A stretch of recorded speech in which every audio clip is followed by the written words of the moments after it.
vous aimez bien les arbres? Je savais pas du tout comment commencer cette vidéo.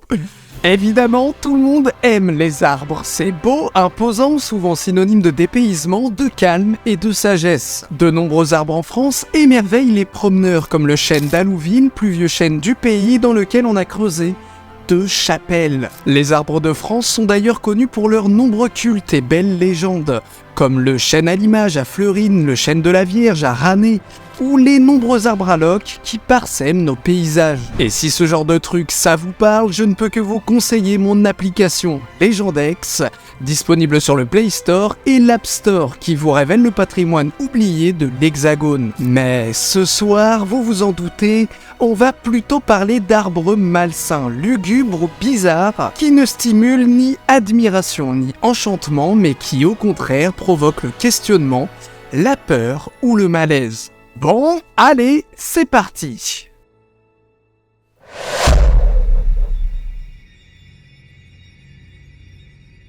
On est en pleine forêt, en Saône-et-Loire, non loin d'Anost, où se trouve un arbre que personne ne calcule, alors qu'il fut, il y a longtemps, le théâtre d'une étrange histoire. D'ailleurs, on l'appelle l'orme de Brévoigne, alors que ce n'est pas un orme, mais un tilleul. Me demandez pas pourquoi, j'en sais rien. Il y a plusieurs arbres mystiques en France qu'on appelle ormes, malgré qu'ils n'en soient pas, peut-être que ça vient de là.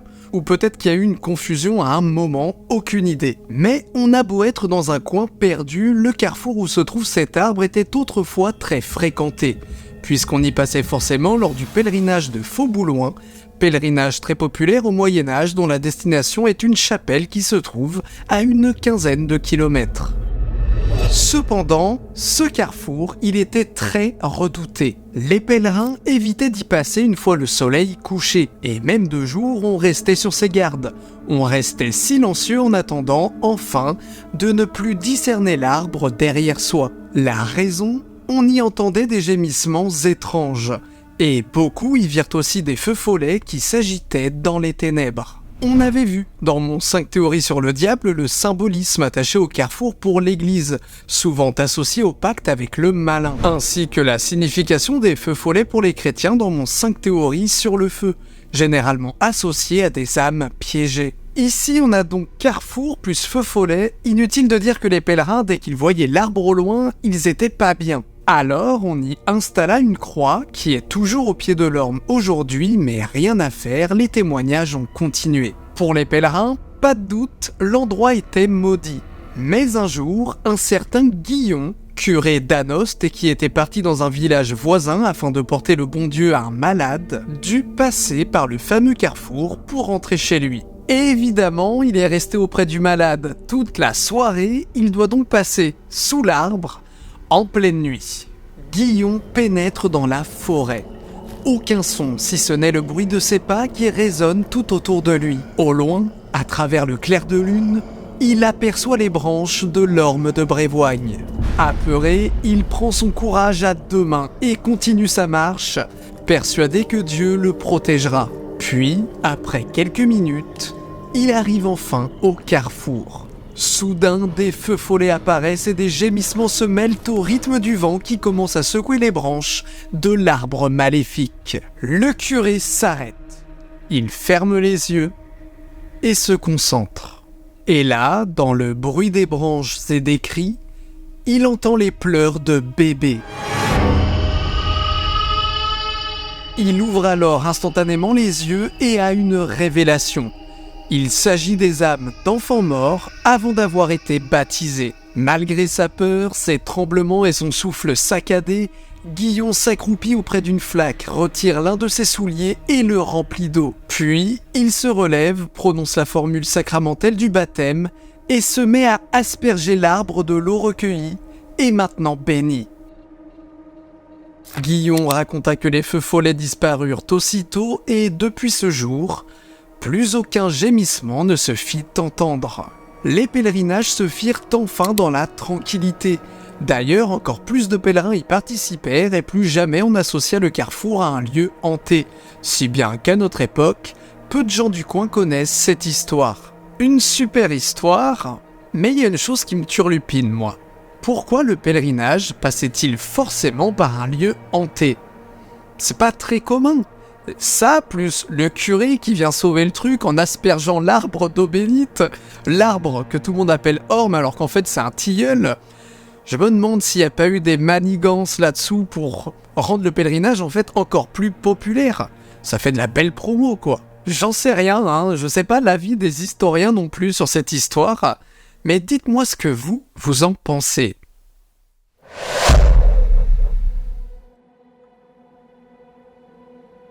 Alors pour celui-là, ça va être court, je vous préviens.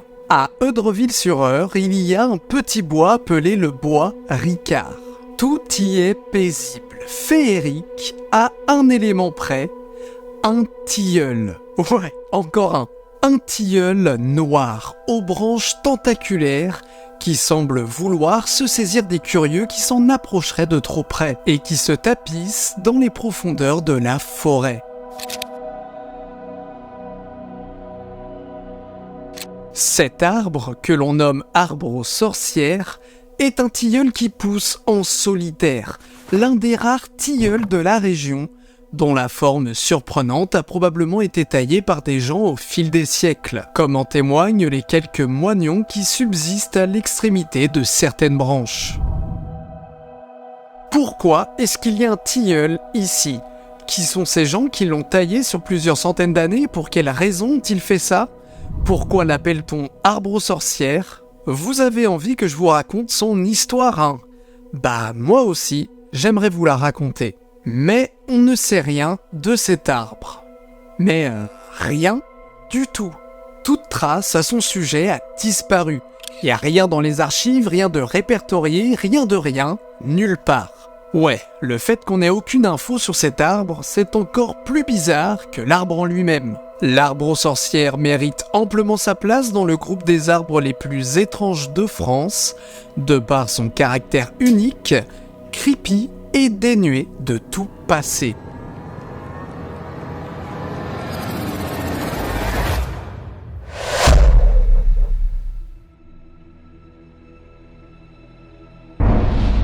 Direction Ivois-le-Marron, en Loir-et-Cher, pour notre troisième arbre mystérieux. Appelé chêne de Mi-Berlan, anciennement connu sous le nom de Mi-Brelan, l'arbre est localement nommé chêne aux sorciers. Et rassurez-vous, pour celui-ci, on sait pourquoi. D'ailleurs, Brelan, en ancien français, ça signifie le lieu où l'on joue. Et dans ce cas-là, en particulier, c'est le lieu où jouent les sorciers, là où ils faisaient leurs sabbats et rondes occultes. Comme pour l'orme de Brévoigne, le chêne de Mi-Berlan a longtemps été redouté. On ne s'y approchait pas la nuit, mais cette fois-ci, ce n'est pas pour une histoire de fantômes, mais de réels sorciers. En effet, le chêne était leur repère, et les sorciers s'y rendaient le soir venu afin de célébrer leurs messes noires et autres incantations pas très chrétiennes. Le chêne se trouve loin de la ville, dans l'obscurité de la campagne profonde. Pas étonnant que les gens de l'époque n'osaient pas y aller en même temps que ces sorciers. Mais il y en a qui y sont allés.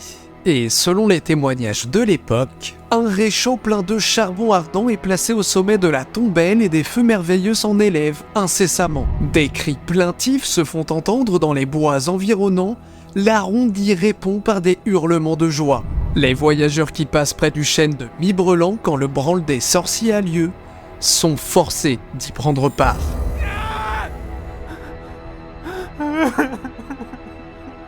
Les rares personnes qui ont été repérées par ces sorciers ont été forcées de tourner avec eux, tout autour du chêne, jusqu'à l'épuisement, voire pire, jusqu'à la mort. La journée, certains curieux qui s'en approchaient confiaient avoir entendu des bruits qui venaient de l'intérieur de l'arbre. Et même de loin, d'ailleurs, on pouvait voir au pied du chêne un cercle de gazon desséché, qu'on a longtemps appelé cercle des sorciers. Ils sont pas très rassurants, ces témoignages. Mais comment se termine donc cette histoire ? Eh bien, cette fois-ci, pas de curé à la rescousse, du moins pas à ma connaissance. Les sorciers ont l'air d'avoir privatisé l'endroit pendant plusieurs décennies et, sûrement à cause des chasses aux sorciers du XVe siècle, ils ont progressivement disparu de la région. On n'a pas vraiment de finalité à cette histoire, À tel point qu'en 1943, l'archéologue Bernard Eden stipule que toute cette histoire est probablement fausse, et que les bruits entendus venaient tout simplement d'animaux. Dans les vieux chênes, il arrive souvent que des insectes creusent des trous entre l'écorce et le bois, trous dans lesquels ils vivent et que la nuit, ces insectes avec leur élytre font un bruit qui résonne et qui se répercute dans l'arbre entier. Aujourd'hui, si vous voulez vous rendre à cet arbre, eh bien sachez qu'il est mort depuis longtemps. En 2001, tellement la commune tenait à cet arbre qui est donc assez important dans leur histoire, vous l'avez compris, eh bien on a rempli le tronc de béton afin qu'il ne s'écroule pas. Ceci lui confère une drôle d'apparence à la fois lugubre et sordide, à l'image des sorciers qui dansaient autour de lui, qui même s'il n'était donc peut-être pas réel, l'étaient pour les habitants d'Ivois-le-Marron. Il y a des siècles.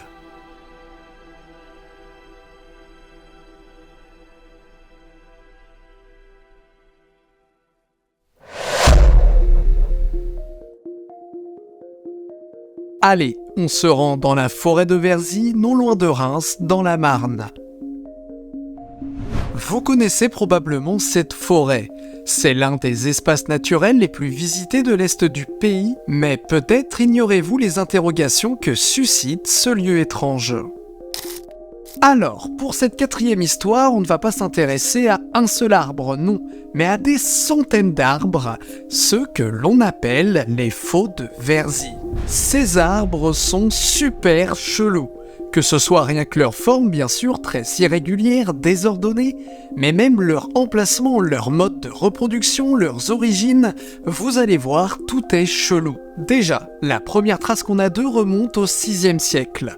Les moines de l'abbaye de Saint-Bal, abbaye qui se trouvait dans la forêt à l'époque, mais qui a été détruite lors de la Révolution, soulignent leur présence autour de leur monastère. Puis, il faudra attendre le 15e siècle pour avoir enfin une nouvelle trace écrite à leur sujet. Pendant le procès de la réhabilitation de Jeanne d'Arc, 11 témoins évoquent un faux de Don Rémy, à plus de 160 km de là, qui aurait une importance cruciale dans l'histoire de la pucelle de France. D'ailleurs, en se rendant avec Charles VII à l'abbaye de Saint-Bal, Jeanne d'Arc serait montée dans les branches d'un faux à Verzy et s'y serait assise. Depuis, un arbre s'appelle là-bas le faux de la demoiselle. Ouais, je suis désolé, c'est un peu le bordel comment je raconte ça, mais c'est-à-dire que l'histoire des faux de Verzy, c'est déjà le bordel, et c'est compliqué de remettre de l'ordre là-dedans, et c'est surtout très compliqué de savoir ce qui appartient à l'histoire et ce qui appartient à la légende. Il y a énormément de rumeurs et de traditions dans cette forêt. Essayons de nous concentrer sur le réel. Des faux, comme à Verzy, il n'y en a pas beaucoup ailleurs. Quelques spots de centaines d'individus à Sion et à Saint-Jean-Gou de Cissé, quelques rares individus en Lorraine et en Auvergne, et au-delà des frontières, il n'y en a qu'en Allemagne, en Suède et au Danemark. Ces arbres sont rares, très rares, et la forêt de Verzy est l'endroit où l'on en retrouve le plus au monde. Et la particularité de ces arbres, c'est aussi qu'on ne sait jamais vraiment quand s'arrête ou commence un individu. Ils peuvent fusionner entre eux, une racine peut devenir un tout nouvel arbre, certains faux plantent leurs propres branches dans le sol qui deviennent à leur tour de nouveaux faux. Ces arbres sont clairement des anomalies. Ils n'intriguent pas que les touristes, mais bien aussi les historiens, les botanistes, les généticiens. Tous tentent de comprendre d'où ils proviennent et pourquoi ils existent. Il y a eu des dizaines de théories à leur sujet ces dernières années, certaines assez sérieuses, d'autres plutôt farfelues, allant d'un sol riche en fer à cause de météorites jusqu'à l'insecte parasite, en passant par les répercussions d'une rivière souterraine, de champignons, de variations de champs magnétiques et d'expériences extraterrestres. Mais une idée resta longtemps dans les esprits, celle qui ferait des moines les créateurs de ces arbres énigmatiques. En effet, le fait qu'il y ait eu une abbaye au cœur des faux suggère qu'il doit y avoir un lien entre les religieux et les arbres. On pense même que les faux qu'on a pu retrouver à Sion ou à Saint-Jean-Gou de Cissé auraient pu être plantés ici par des évangélisateurs de l'abbaye de Saint-Bal. Une hypothèse qui se tendait à confirmer puisque les faux retrouvés en Suède étaient eux aussi liés à une communauté monastique. Mais si les moines étaient donc à l'origine des faux de Verzy, comment ont-ils fait pour engendrer une telle mutation sur ces végétaux ? Pour enfin résoudre le mystère de leur origine, l'ONF et l'INRAE ont formé une équipe d'une 50aine de chercheurs basés un peu partout en France qui, depuis 2019, enquêtent sur cette mystérieuse histoire. Les recherches ne sont pas terminées à l'heure où je fais cette vidéo, mais il y a une chose qui a bien l'air de se dessiner en tout cas. La mutation à l'origine des faux de Verzy serait naturelle et se serait propagée en Europe entre moins 13 000 et moins 2000 avant notre ère. C'est encore plus le bordel cette histoire, car si la mutation est finalement naturelle, alors c'est quoi le lien avec les moines ? Et pourquoi il n'y a que quelques spots comme ça dans le monde ? Pourquoi ces arbres sont si rares ? Difficile à répondre, surtout que, comme le confirment les chercheurs, il n'y a quasiment aucune archive sur l'abbaye de Saint-Bal. Si les faux existaient donc avant l'arrivée du christianisme, bizarre qu'ils n'aient été au centre d'aucun culte gallo-romain ou de toute autre croyance pré-chrétienne. Alors oui, il est possible que ces arbres effrayaient les gens, on peut se dire ça, et qu'on y a construit une abbaye pour contenir le diable, qu'on imaginait peut-être à l'œuvre derrière les faux. Ou bien, au contraire, c'est dans une démarche tout à fait spirituelle que les moines se sont occupés des faux, allant jusqu'à aider à leur préservation, y voyant peut-être l'œuvre du Seigneur. On ne saura probablement jamais ce que les moines avaient derrière la tête et s'ils ont vraiment un lien avec les faux de Verzy. Je vous mets dans la description une vidéo très intéressante où Christophe Ploumion, l'un des chercheurs, fait le point sur l'avancée de l'étude. Et en attendant... on attend quoi. Affaire à suivre.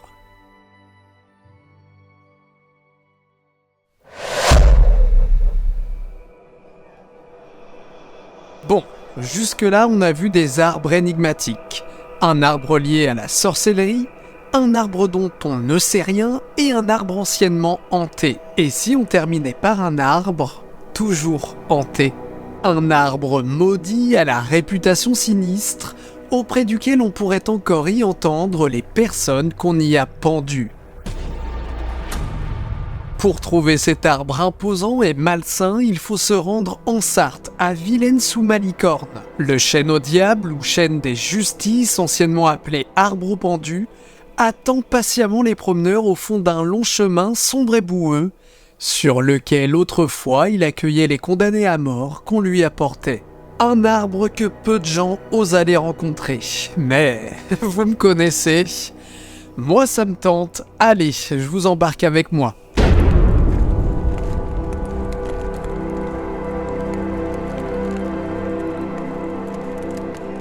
Ok, on m'avait pas menti, l'ambiance est très pesante ici. Ce bois, que l'on appelle bois des justices, a longtemps été témoin des peines capitales jadis exécutées.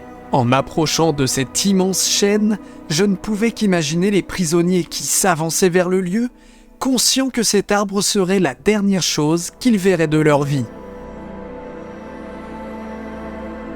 Au XVe siècle, les seigneurs de Bonnefontaine étaient chefs de la garde seigneuriale de la Flèche, et à ce titre, ils possédaient droit de justice sur toute la région. Comme le rappelle l'historien local André Soudet, beaucoup de procès se concluaient par la peine capitale. On imagine aisément le pauvre R, nu en chemise, la harpe au cou, solidement encadré de gens armés, cheminant vers ce lieu sinistre où il allait être pendu haut et court. Le chêne se trouve sur un chemin qui était autrefois très important où beaucoup de voyageurs passaient. Ainsi, les pendus au-dessus de la route permettaient au seigneur d'affirmer son pouvoir. Un panneau se trouvait encore il y a peu à côté de l'arbre et informait les promeneurs un peu trop curieux. Les jours de grand vent, promeneur, passe au large si tu ne veux pas entendre les pendus claquer des dents. Selon plusieurs témoignages, on pourrait toujours y entendre les condamnés qui réclament de l'aide. Est-ce vrai ou n'est-ce qu'une illusion sonore provoquée par le vent, le bois et les feuilles ? Peu importe, l'endroit ne laisse pas indifférent. Mais, parce qu'il faut bien finir par un mystère, sinon c'est pas drôle, j'imagine, si les historiens estiment que l'arbre a donc au minimum un peu plus de 500 ans, les botanistes, eux, affirment que l'arbre a 300 ans. Qu'est-ce que quoi ? Soit tout le monde s'est gouré et les pendaisons se faisaient en fait sur un autre chêne, soit aucune exécution ne se sont produites ici. Mais alors d'où viendraient ces histoires, nul ne le sait. Seul cet arbre diabolique et à jamais silencieux a connaissance des sombres secrets du bois des justices.